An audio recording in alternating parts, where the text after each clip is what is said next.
Welcome back to the channel, Space Cadets. It's Leah, the Cosmic Armada wolphnara, back to bring you another ORDEAL Webtoon based video. And today we're going to be explaining Tomas. So if you like videos like this, if you want more ORDEAL videos, make sure you guys hit that like button, leave a comment down below, and also share the video to all your ORDEAL friends. But anyway, let's get started with the video.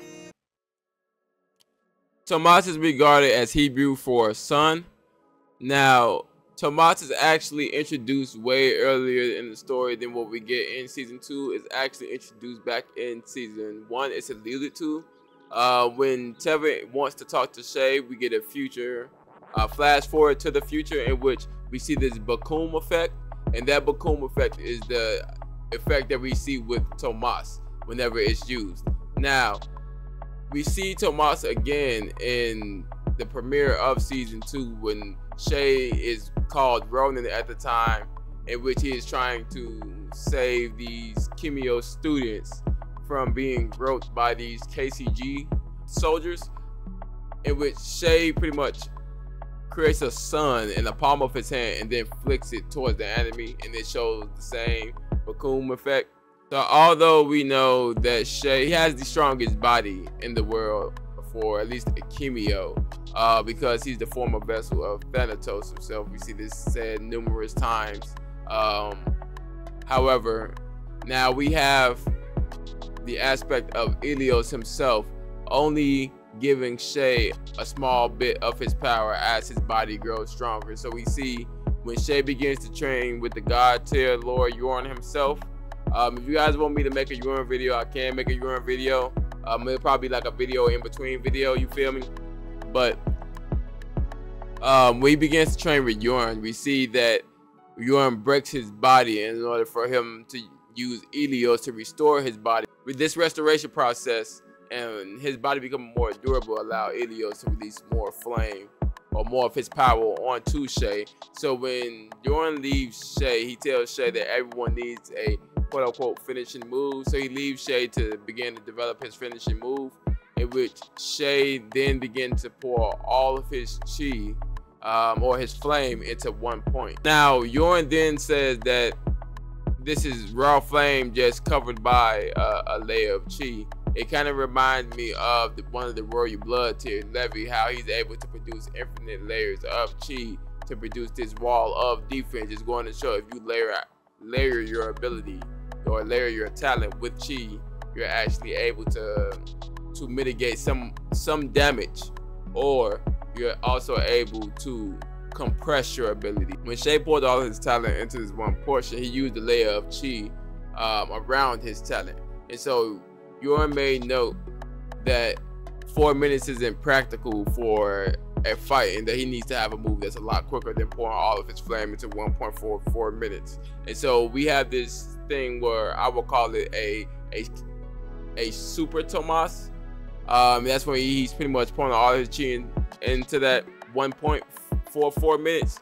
And Bjorn makes note that it's possible that it's able to destroy a continent. And so Che then begins to add more chi layers on top of the already super huge Tomas in order to shrink it down. And this is represented by the strings of chi that when he's trying to climb his palms closer and closer together, and then it almost shrinks down instantly, just going to show the amount of layers that Che put onto Tomas to make it that small. Now we also have Bjorn saying that Tomas has its own gravitational pull as well. We see when Bjorn walks up, he said that if they wasn't knwo, that they actually would have succumbed to the heat of Tomas itself, and that Tomas is actually pulling in other things because it has its own gravitational pull, which goes to show that the amount of flame that Che began to pour into this finite point is so much that it's able to off course the gravity immediately in the area, even just a little bit, which is kind of reminiscent to how Ryugatsgan kind of used a gravity-based ability with the black hole in a unique way. This is kind of similar to that. Now, we know that gravity, anything that has mass, has some sort of gravitational pull. Even humans have gravitational pull. It's just that our gravitational pull is just so minute compared to Earth's gravitational pull that we don't really notice it. But now, so when we take a look into how Tomas can be compressed to even more finite points, it's almost as if that Tomas is not losing its gravitational pull, and it's still affecting other people's gravitational field. We should call it, since everything has its own push and pull factor. It just depends on your mass. And so he shrinks in smaller, and he states to Bjorn that he wants to be able to make it the size of a golf ball, essentially being able to put so many layers of chi that he's able to make it easy to manipulate, rather than having this big giant sunball. Now, I think of moves like a big giant sunball, I think of David's Sling, how you have layers of chi wrapped around this sun, in which you sling it with the layers of chi. However, it's really hard to manipulate and easy to read. If you take into account that it affects other people's gravitational fields, then you can see that it's almost can be considered an unavoidable attack. If we look at how it's represented in a story back in chapter 34, we see Tevin using his rhino hide to pretty much defend against it. We see that Vaal, he slices it in half. So let's talk about the next phase, in which Che, yes, he's able to compress it into the form of a golf ball, but he also forms it in the palm of his hand. And so when he begins to fire off the Tomas, it's even smaller than when it's being formed in the palm of his hand.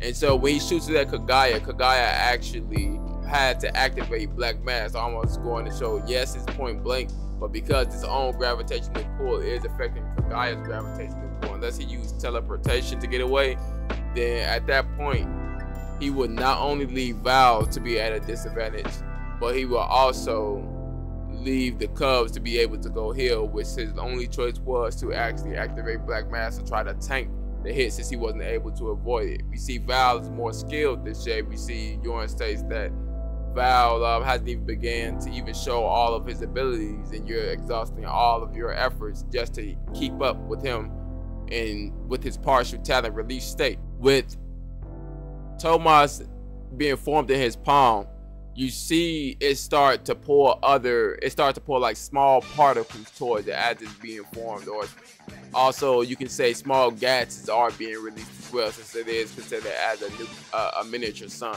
Now, when he flicks it or adjusts it to be in the middle of his middle finger, right before he flicks it, it grows even smaller, just going, so he compresses it even more. So you could even say if Che gets strong enough, he may be able to actually collapse a miniature sun to make a black hole, similar to what Ryugazugan did, and it'll also be kind of like a similar feat to how Katagita holds Kevin pull two atoms apart to prevent a black hole from opening. So if he creates a black hole and that caused mass destruction, tell me what you guys kind of think of that theory. So now, in regards to what we see with Tomas, the more chi he uses to compress Tomas, the less damage it does, but the more accurate his shot is. So if you consider Tomas kind of like the spirit bomb, you have like the Super Tomas, which is the first showing, which is like the huge ball that you see him using. Then you have the compressed Tomas, which is like, think of the spirit bomb that Goku used against Vegeta. And then you have the ultra compressed, which is the one he shoots as a golf ball. And then you also have the one I'm going to just call Ronin Tomas, because the hue of the flame is a tad bit different than what we see with Che's Tomas in the past. So let me know what you guys think of this explanation of Tomas. Anyway, it's been your boy wolphnara. Like, comment, and subscribe. Tell a friend to tell a friend again. Anyway, I'm out.